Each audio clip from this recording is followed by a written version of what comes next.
Day, fresh off a buzzer beater win against the Detroit Pistons, 122-120 in Detroit. Boston splits that series, that quick back-to-back, which I think is actually pretty great. A lot of people have talked about that. But we just come fresh off that. And with that, we welcome in Forbes' Chris Grenham. I heard a lot of great things from people at the company, out of the company. Last time we had Chris on, so I was like, you know what? Let's just give the people what they want, Chris. Let's get them back on the show. What's going on, my guy? Do it again. Let's do it again. Thanks for having me on. Not a problem. Thanks for joining me here today. And honestly, man, there's a lot to talk about already here through 7 games. There's some negative stuff that I'm sure we'll probably get to some of it later on in the show. But if you want to start anywhere, I think a lot of people would also start here if you happen to host your own podcast. Jaylen Brown has been on a different planet than anybody else, really, since the start of the season. He has been not just an all-star, an all-NBA guy. He's leading his team kind of like an MVP right now, and he's been scoring the hell out of the basketball, coming off a 31-point night in Detroit in 35 minutes. Of course, we go back to the Memphis game, 42, his career high, 29 minutes. The last 4 games, 20 points, 42, 25, 31. Jaylen Brown has been utterly ridiculous. And, Chris, when you happen to draft 2 wing guys back-to-back, 3rd overall, like the Celtics did back when Jason and Jaylen were both drafted, this is exactly what it looks like if it goes really well, no? Yeah, completely. I mean, for a long time, I think a lot of people viewed Jaylen as that perfect complementary guy. And I totally understand that because that really is what he was. And there's a lot of holes in his game, and it wasn't really, well-rounded enough to be the guy potentially. But my God, he has really, really rounded out his game nicely. He has so many different ways of scoring now. He is a very, very, very confident ball handler all of a sudden. He's a pretty solid. I mean, he's running pick and roll possessions with unbelievable confidence, which if I had told you that after his rookie year, even at the beginning of last season, you probably would have told me I was insane. But like you said, I mean, this second game against Detroit was once again, he just really unconscious from the floor. 31 points. Yeah, he had 6 turnovers, but I mean, you'll take it when he's 13 to 16 from the floor. So really, really remarkable. The improvements that he continues to make every single year are just incredible. And I've been long on the train of, I wouldn't give him up in a James Harden trade. And this just further backs that up because his growth is undeniable. We're way away where that's not even a discussion anymore, I don't think. Again, as good as James Harden is, I'm not trying to say James Harden's a bad player, but Jaylen is the complete package of what you're looking for, both on court, off court, how he vibes with Jason Tatum and everything. He's a guy that you want to be one of the faces of your franchise. But with Jaylen specifically, and we'll get to all the layers of Jaylen. But the thing that I got to tell, the confidence that he currently has in his whole offensive repertoire is something we haven't seen. I mean, just this is what you notice of the great people from the the good players, great players, and there's the elite players who have this otherworldly confidence that just like a LeBron who just knows he can score wherever he wants every single time on the floor. Jaylen's confidence right now, and it came out in that Memphis game where he's hitting pull-up threes in front of Valanciunas. He's putting guys in the blender and pulling up in their face and burying them with a routine. And it's just carried over the past couple of games. And when he's that confident and he has the ability to take over games for stretches like that, Boston can survive if, he's low on the floor with Grant Williams and Jeff Teague and whatever concoction Brad Stevens wants to throw out there. Jaylen is proving right now, Chris, that he can handle the offense all by himself. And without this, Chris, I don't know where the Celtics are. Yeah, I mean, it is unbelievable that he's made this kind of progress, like we mentioned before, but it's even bigger for the Celtics considering the situation they're in, right? They're trying to survive this period without Kemba, and they're really trying to survive these non-Tatum minutes when Tatum's not in the game and Kemba's on the shelf. Like, this is huge. The fact that they can rely on Jaylen to kind of carry the load like that, you would have never expected that a couple years ago.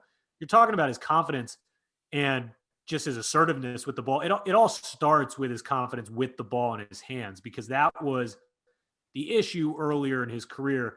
You were always a little uneasy when he'd put the ball on the floor, and you'd kind of get that tunnel vision, go to the hoop a little bit when he did put it on the floor, and you just didn't really know where it was going to go. Now he has that confidence as a ball handler. He's confidence as a playmaker, and it just translates to the rest of his offensive game and makes everything so smooth. So it allows him to, operate patiently, comfortably in a pick and roll, allows him to get around that, 18-foot mark and pull up in the mid range where it feels like he hasn't missed a mid range jumper in, my God, like 2 weeks at this point, it feels like. So he's so confident. He can score in so many different ways right now.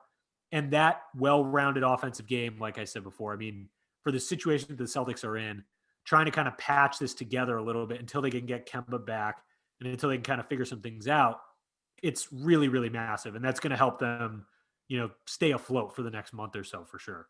You think about Gordon Hayward leaving. What is he, Right. what void do you have to fill, right? Because you don't just have to, you got to fill, 20 points a game, how many is whatever. And his role on the floor is a unique one as a wing creator. And that's exactly what Jalen is doing.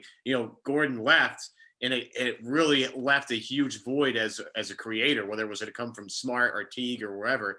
I don't think a lot of us expected it to come from Jalen Brown. I'll give some people some credit. I was on a podcast, the ATO show, which I know a lot of you listen to, and my buddy, Lucky Spike recommended that.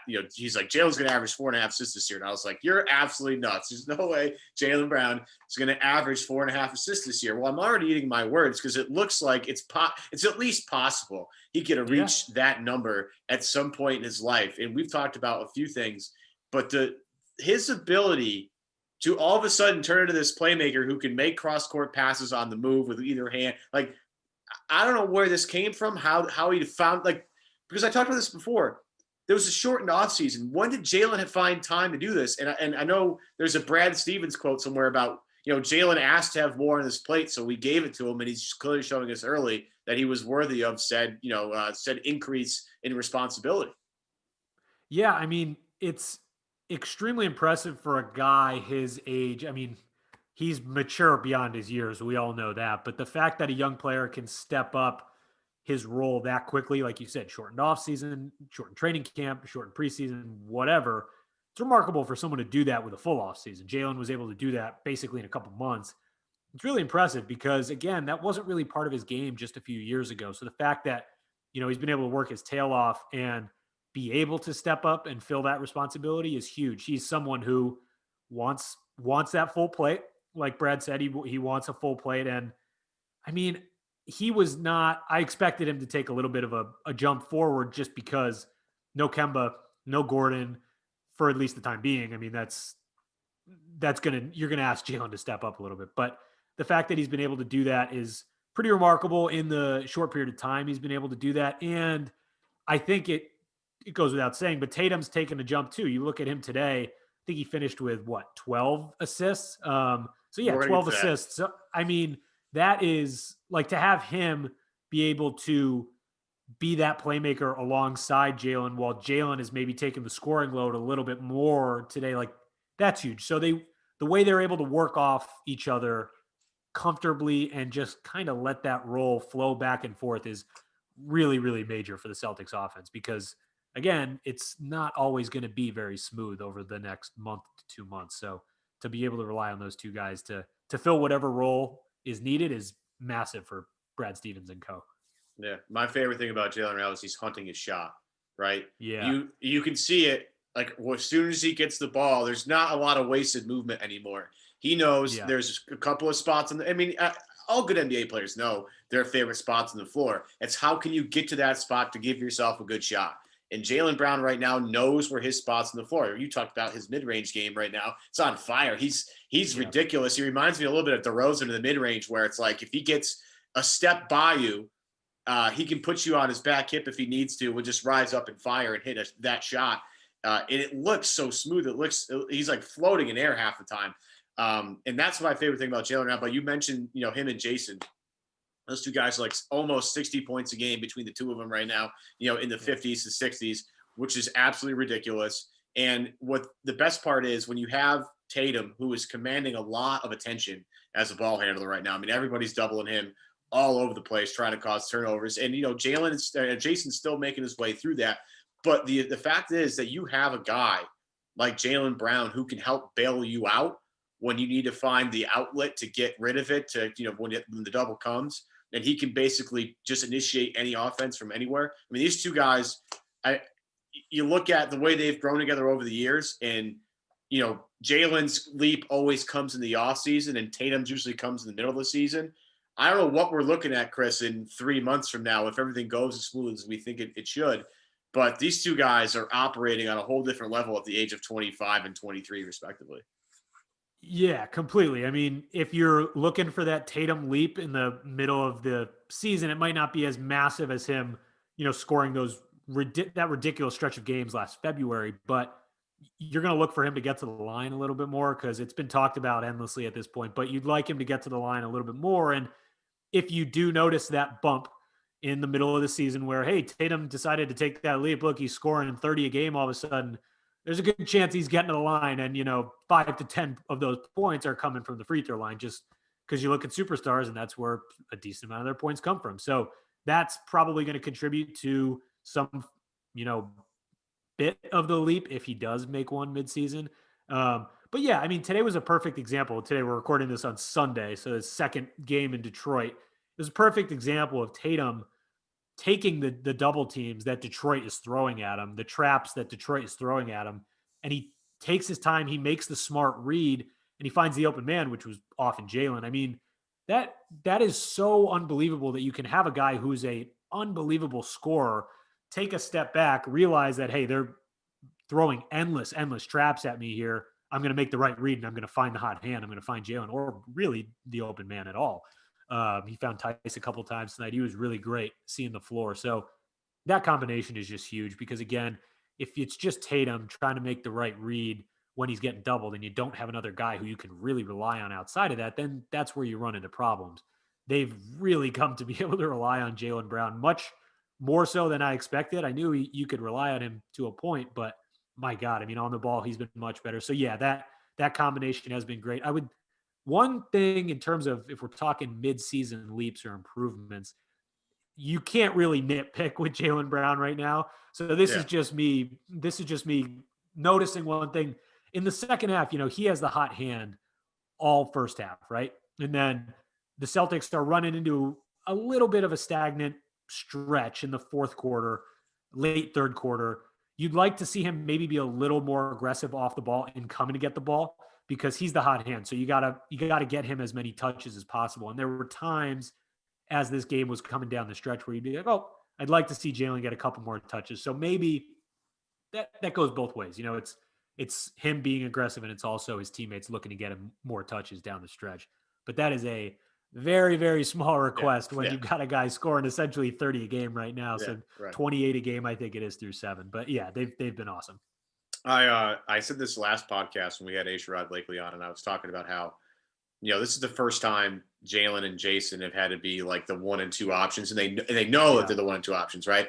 In the playoffs, they didn't. Who would have thought, Kyrie and Hayward would go out and then get to rely on 2, 20 and 19-year-olds to try and carry you to the finals. And they almost did, right? They almost did, which is crazy. And then you have, Kyrie is the one the next season and he kind of bails. And so that whole season was lost. And then go back to last year. And again, you have Kemba and Hayward. And again, there's injuries there this is the first season that these two guys have started the year as like, you're the 1, I'm the 2. We know our responsibilities. Let's go. And they've taken it to a whole new level here. And it makes me think about Kemba Walker, right? So Kemba must be sitting there and saying like, wow, this is really something. Like and he talked about it last year, how one of his favorite things about being with Boston Celtics was he could have bad nights and the team would still win, right? You go back to his days in Charlotte, he could have, if he had a bad game, like they're totally screwed. He could have 50. And they'd still lose. So he must be sitting there saying like, wow, I'm going to come back. I'm going to be able to ease into, I'm going to be able to help those guys get where they need to go, right? And help them get to their spots. I mean, Jeff Teague talked about how important it was getting Jalen and Jason the ball where they liked it, where they need it to get them going. It's good to see that, at some point when this offensive picture becomes clear, like they're going to add Kemba to 2 guys that are already scoring, close 50, 60 a game. Like it's an amazing problem to have right there. Well, yeah, I mean, think about it from Kemba's point of view. You kind of alluded to it right there. I mean, from a rehab and health perspective, obviously he's got this lingering issue. To be able to know for his sake, for the medical staff's sake, everyone, that you're going to be able to slowly work him back. Obviously, when he comes back, he's probably not going to play, the second half of back-to-backs, that sort of thing. But you can work him back into this lineup without having these ridiculously high usage efforts that he was used to in Charlotte. I mean, that is massive, because you don't want to bring a guy off cold like that and then just throw him into these high usage situations where he's going to have to take 25 shots a game. That's a nightmare, and it's only going to be counterproductive once you get into the playoffs. It's not a good situation. So to bring him back into a role like this, where Jalen and Jason are clearly very, very comfortable in their current roles, very comfortable as 1 and 2. I mean, that makes the rehab and the reworking him back into the lineup situation unbelievably easier. And it probably takes a huge load off of him. It probably makes his process much easier. He doesn't have to rush back as much as he would in a situation like Charlotte or any other high usage role. So that certainly helps. And it's become a situation is a great one, but that's definitely a major plus. Before we move on here, I guess that my question revolves around, should we be at all concerned that they couldn't handle Detroit a little bit? Like Detroit took Detroit Pistons, who were everybody's like laughing stock in the offseason. I mean, everyone's like, what are they doing? Jeremy Grant for all that much money? They one of the Plumlee guys, like I don't remember which one it is.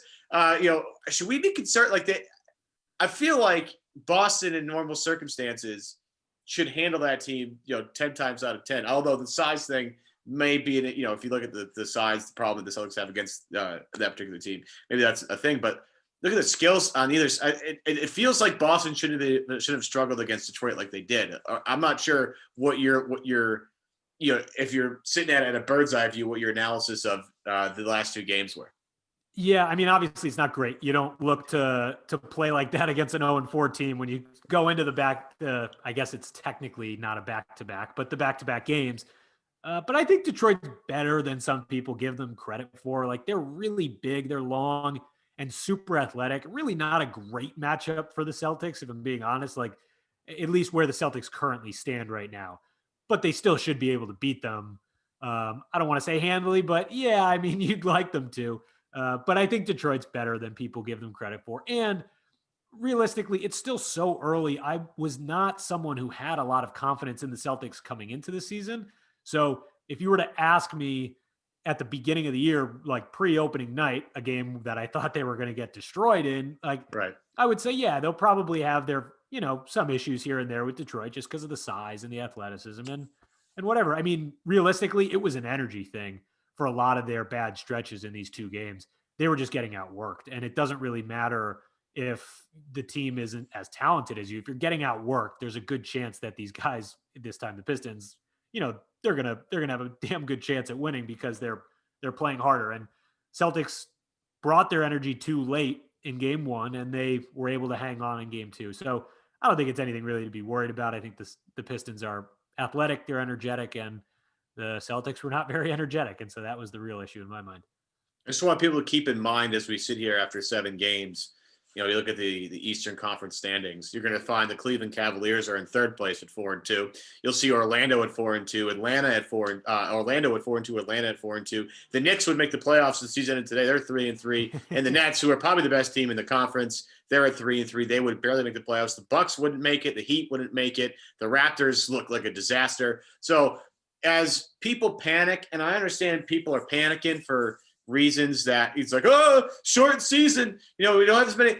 Still 72 games, relax, long way to go. Boston's going to get healthier as they go. They're going to get Romeo Langford back at some point. We'll see what Romeo gives them.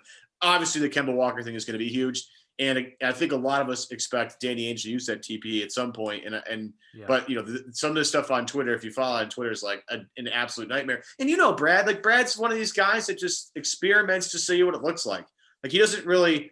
One of the things I think you learned from Greg Popovich is like, don't worry about regular season results in terms of wins and losses. Look at how you're actually playing, and make sure you have enough data to judge how well your guys are playing and what lineups really work and what lineups don't. Like, as much as and we'll get to this debate later, not too long later, like I can't stand Jeff Teague right now. Like I just can't. I can't do it. Too much dribbling. It's driving me crazy. But you have to at least let him play and see what he can bring and how he can affect things later on. So as much as people want to kill Brad right now for rotations and they look a little weird and like Grant doesn't play until way late today, don't just settle down. It's really early. It's collecting data. It's getting guys in rhythm and trying to figure out what works and what doesn't work. It's so early. Everybody's got to take a deep breath. And no matter how badly you want to see Brad axe the two big lineup right off the bat, like he's not going to do it right. We've played the Celtics have played 7 basketball games. That's not a lot of games in the grand scheme of things.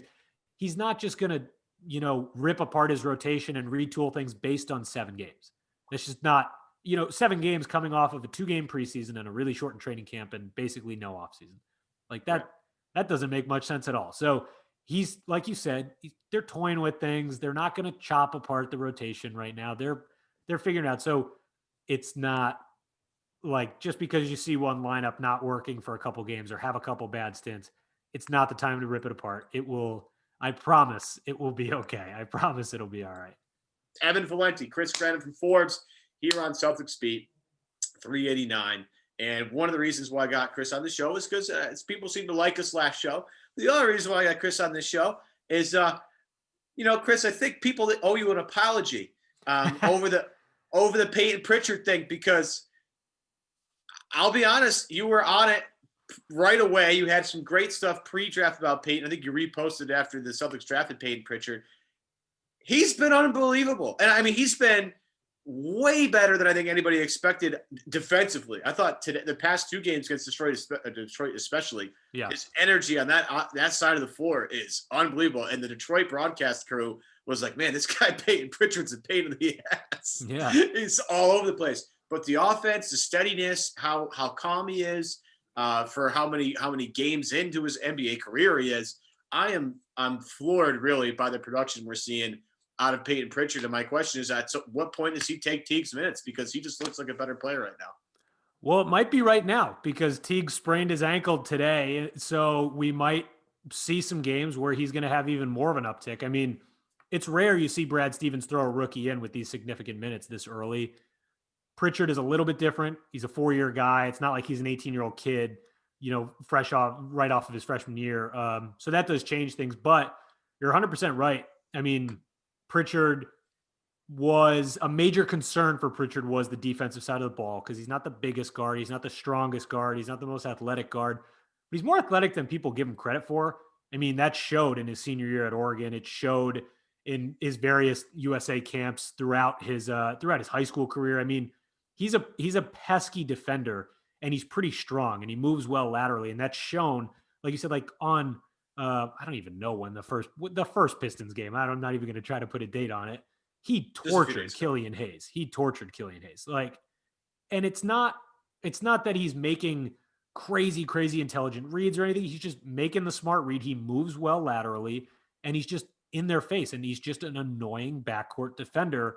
And that's enough. Frankly, that's enough. And it goes a really long way. And he brings the energy whenever he's on the floor against a ball handler. He's right in their face. And he stayed really well, stayed in front of Killian Hayes, DeLon Wright, various guys for Detroit. So yeah, I mean, I'm very happy to see him doing well, because it was disappointing to see a lot of people upset about the Pritchard pick when they made it, but it just made a lot of sense because he, more so than other guards, could come right in and contribute right off the bat, because he's just a smart player and he's a gamer. And that gamer side of him shows, like crazy on the defensive side of the ball. So, I mean, I think Brad's been very happy, and I think there's a good chance that he's going to see some pretty significant minutes here without Teague. It'll be interesting to see. I mentioned the double big lineup earlier. Say they go away from that down the road. Teague is an option. Pritchard is an option if they wanted to go smaller. It really depends on matchup wise, but I think he would be an interesting option, especially if Teague is dealing with this left ankle sprain right now. So if they wanted to go smaller in the next week or so, you could see Pritchard potentially get some added minutes there. Yeah, and I'll welcome every single minute that he plays. I love watching him play. It's a shame that Tommy's not around to watch, because he'd love him. He would love him. This would be his favorite guy. I mean, there's no question. He just brings the defensive tenacity, and that's the thing with Brad. And I've explained this in a million other podcasts, right? But I'll relate it to the current roster, right? So Pritchard sees and you follow the Marcus Smart example. Marcus Smart saw so much of the floor his rookie year, partly because they weren't really that good. That roster was weak back then. Right. But Marcus also could defend his ass off, right? He could not lock down, but he would play hard defensively, stay in front of guys, make it difficult for everyone from day one. And other guys in the past, like James Young, he couldn't get on the floor because he couldn't defend well. And unless you're a lights out shooter, which James Young was not at the time, you're not going to see the floor. Pritchard, and he has a foil right next to him. Pritchard is an unbelievably willing defender, and obviously in a spot where, they're a little light right now, especially with the Teague news, right? They don't have Kemba Walker, so they need somebody to play backup point guard for them. And so he has that opportunity, but he gets more opportunity because he defends his ass off and he makes a lot of smart plays on the offense side of the ball. Then you have Nesmith, right? Nesmith can't see the floor because Nesmith doesn't defend at the NBA level yet, right? Yeah. It's not about athletic gifts because I think he's long enough. Right. It's about knowing how the defense works as a unit. And I don't think so far Nesmith has quite got there yet. And if you're gonna get any playing time and you're gonna be a zero on the defensive end or you're gonna be a negative on the defensive end, you better shoot the lights out. And Nesmith hasn't found that rhythm yet because he hasn't been on the floor long enough yet. So it's sort of one of those things. But with Pritchard, the more minutes he's going to get, it's going to be better for him because he's going to be a guy they're going to have to rely on later on. And it reminds you about these draft picks that Boston's accumulated. They haven't been able to hit any one of these. They finally got a good rotation player. They finally got someone that can really stick and gives them valuable minutes. So now they don't have to worry about that anymore, and they can worry about focusing on other things. I'm stunned it took this short of time for everyone to fall in love with him. But I'm not shocked people fell in love with him. He just does a lot of the dirty work that it seems, Boston fans are in love with from anybody. It doesn't matter who it is. Yeah, he just plays hard. And a lot of it's really instinctual. He's got good awareness and he knows how to be a good team defender and kind of when you did your research, when you're going back and watching all your, because I watched, highlight tapes and it's like way different, right? What was your favorite thing about him? I mean, my favorite thing about him was how hard he played. And he was confident and he can kind of control, he could run the floor and he was a great floor general. And I mean, a guy watching his progress, he always played hard. Like he was a little raw in his freshman year, but he got good minutes on a really good Oregon team and he played hard. So that was always very evident. But I mean, the most appealing thing for me was his progress. Like, he played hard, but he improved, in some various areas throughout his career. And by the end of his fourth year at Oregon, I mean, he was controlling the floor with tons of confidence. He was shooting the lights out. And you saw that in the second Pistons game today. Like he was taking some pretty gutsy shots and knocking them down late in the game. And he was on the floor on that last possession as well, because clearly, you have an extra shooter. You throw him in there as a backup plan in the corner a little bit. And that means something that he's out there for that last possession. So that goes a long way. But yeah, I mean, the progress he's made, I think at Oregon is something to kind of note, because look at his minutes in the opener against Milwaukee. He was lost defensively, like head spinning, classic rookie. You're looking at him, you're like, all right, this isn't really going to go well, right? Yeah, and the image that comes to mind is him trying to play some transition defense. He gets caught in the middle and, Giannis is running like a freight train down the middle and basically running him over and he gets called for a foul, right? But fast forward just a couple weeks and he's already making some really, really major improvements as a team defender. He knows where he's supposed to be. And you compare it to a guy like Nesmith, who still has a long way to go, but it's different. I mean, he was a 2-year college player, so he hasn't had as much experience. And I just think a lot of his defensive skills in the past have relied on his size, have relied on his athleticism. And for Pritchard, he kind of had to grind and be smart about his defensive game. That wasn't really the case with Nesmith, and you can't really get by with that at the NBA level. So again, that's not a concern. You're 7 games into his rookie season. That's not a concern at all. But I think Pritchard is a really smart player, and he's got really good instincts on the defensive side of the ball. And all of that compiled next to his work ethic is just, it's a perfect combination. So I'm surprised at the defense. Honestly, I have to admit, I knew he'd be good on the defensive end. I didn't think he'd be this effective and this pesky. So yeah, it's solid. It's major for the Celtics. It's great. And I'll be honest with you, my favorite minutes of the game are minutes when he and Rob Williams share the floor together, because anything is possible with those two. And Rob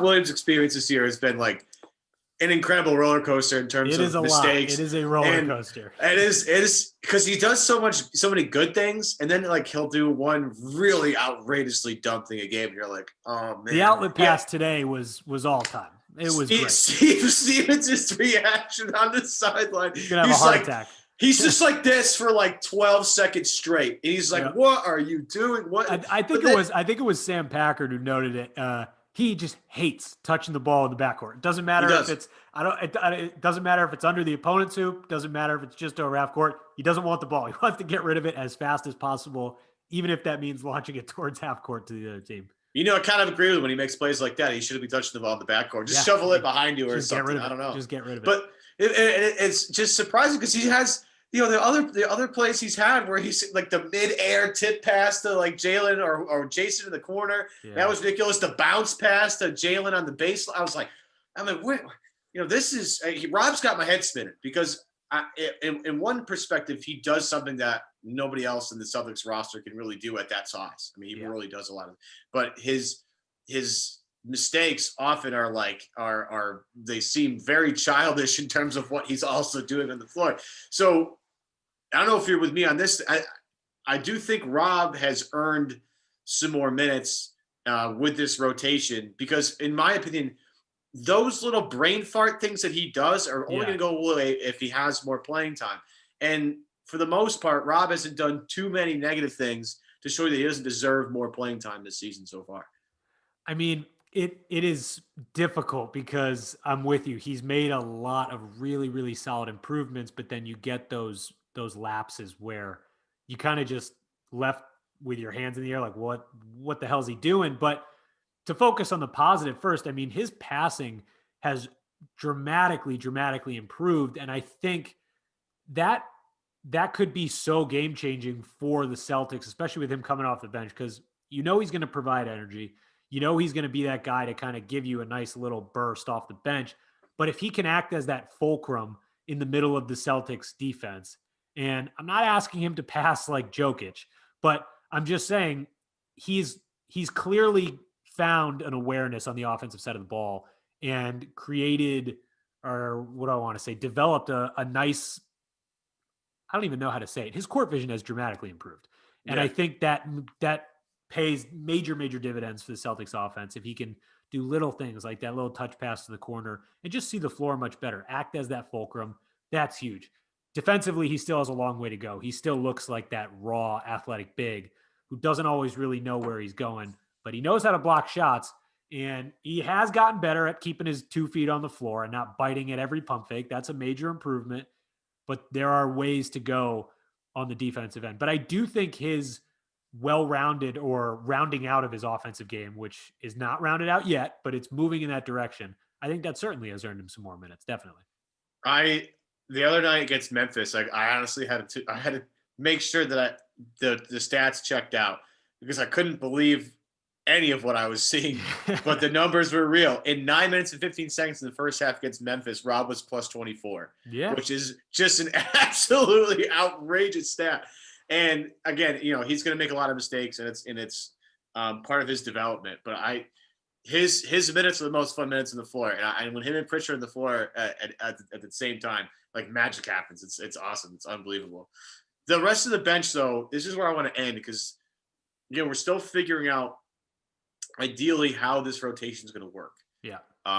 Obviously, Jalen or Jason, one of them has to be in the court at all times. If it's not happening that way, everything just kind of goes by the wayside. And I love Marcus Smart to death, and he's taking less shots, which I'm really thrilled with, and he's taking much smarter shots for the most part. He had a heat check the other day where he pulled up from like 32 with 19, 18 seconds stuff in the shot clock. Saw that coming a mile away. But this team's bench right now is really short. I mean, I know in the playoffs, like rotations get shortened and everything, but I don't know, outside of Pritchard and like Teague, who we'll wait and see on the injury there, they really don't have a lot of guys that can do a whole lot. They have a lot of guys that have like one specific skill set. And if they're not doing that, it feels kind of like the ship's a little rudderless, so to speak. Like, again, I love Grant. I think he's got to just play himself into some better habits right now. I think right now he has a lot in his play, trying to switch everything and trying to maintain that shooting spree that he had in the bubble. And maybe he's overcompensating a little bit and trying to do too much. But I see a lot of guys with like one or two skills on the floor right now, which leads to Shemi minutes, which I didn't think I'd see a lot of this year, but he's been out there. I'm just a little concerned about their rotational depth because it looks very one-dimensional right now. Without question. I mean, that was our concern coming into this year, right? They have barely any wing depth. And outside of that, the rest of the bench is really short to begin with. So depth was always going to be a concern. I mean, Shemi gave them nice minutes today. He gave him 22 minutes, 11 points. He had a nice little barrage of threes that kept him in it down the stretch. But you're not going to always get that from Shemi. And that's just kind of what we've come to accept. He's going to give you good defensive minutes, and he's not really going to make any crazy mistakes, but you probably can't rely on him going 3 of 6 from deep every day. So that brings another problem in because, like we mentioned before, Nesmith isn't ready. So you can't rely on him at the wing. And it's going to come down to Pritchard and Teague, who are always going to probably get 18 plus minutes, 15 plus minutes, whatever off the bench, depending on who you're playing. You're going to get some Rob, and then you're going to get some mix of Grant and Shemi. Today you got 22 minutes of Shemi, and you got 0 for Grant. So it's an odd combination that I'm sure it's going to rely a lot on matchups, but it's a real issue. And if you get into foul trouble or if there's more injuries down the stretch, it's going to become a major problem because there isn't a lot of production at all off the bench. And again, it's not a bad thing. Like if you can rely on Shemi to give you 11 today off the bench, and then maybe Teague another game to give you 12 and a couple assists or something like that, and then Pritchard to give you 8, you can patch it together, but it's not really what you'd be looking for. Because again, Kemba still has some time before he comes back. His return isn't right around the corner. Romeo Langford's return isn't right around the corner. So at some point down the road, I'm thinking more towards the trade deadline, but that TPE probably is going to come into play. But at some point, you'll get Langford back, and bringing Kemba back into the fold, albeit maybe minimal at first, it's going to help a little bit. But for now, it's all about surviving those maybe non-Tatum minutes, maybe at times non-Brown minutes, because Tatum in the bench has been a popular option with this rotation. So it's really just staying afloat at this point because it's not pretty. It's not breaking news that it's not pretty. There's no wing depth, and it can get scary at times, especially when there's some foul trouble. So we'll see. It's always going to be someone different really every game, and you're going to be relying on some guys you probably don't want to, but that's kind of just the way it is right now. So it's 4-3. Jaylen Brown's the MVP. Life's going to be okay. Everybody relax. It's going to be all right. You got the MVP on the roster, and you got another guy behind him, Jason Tatum, who's not so bad himself. Not so coming bad. up at some point. It's early, and I get everybody wants to overreact. That's just the fun thing to do. That's what Twitter's built for. But at the end of the day, that's why we're all watching games, and Brad Stevens is coaching them, and the people that are involved are involved. All right, let's all chill out. Be grateful for the stuff that you have so far, and just look, there's going to be some trends that you don't like, some trends that you like, and you hope those get fixed as the season goes along. That's Forbes. It's Chris Grenham back again. Killed it once again. Thank you to everybody back at CLNS. Adam will be back next week with me, and who knows, but we'll be talking more C's a week from today.